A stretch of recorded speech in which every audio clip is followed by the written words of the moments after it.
ዛሬ 100 በኤሌክትሪክ የሚሰሩ አውቶቡሶችን ገዝተን ወደ አገልግሎት በማስገባት የህዝባችንን እንግልት ለመቀነስ የሚያስችል አንድ መሰረታዊ ስራ መስራት በመቻላችን ሁላችንንም እንኳን ደስ ያለን ማለት እወዳለሁ።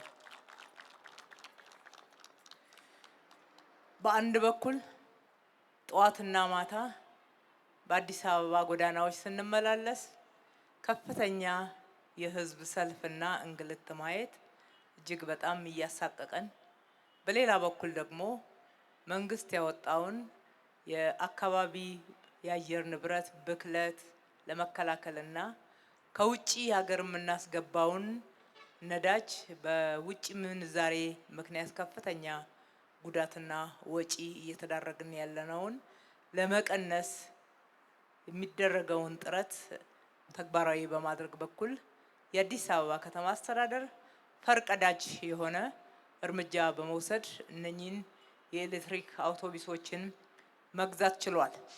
ዛሬ ብቻ አይደለም፣ ከ6 ወር በፊትም ወደ 150 የሚደርሱ በኤሌክትሪክ የሚሰሩ ሚኒባሶችን በመግዛት በከተማችን ውስጥ ያለው የትራንስፖርት አገልግሎት ከአየር ንብረት ብክለት መቀነስ ጋር ጥሩ አስተዋጽኦ እንዲያደርግ፣ በተመሳሳይ ደግሞ የነዳጅ ቁጠባንም ለመተግበር የሚያስችል ስራዎች ሰርተናል። እነኚህን ስራዎች በምንሰራበት ሰዓት ዋናና መሰረታዊ ትኩረታችን ግን የከተማችንን የትራንስፖርት አገልግሎት እንግልት መቀነስ ነው።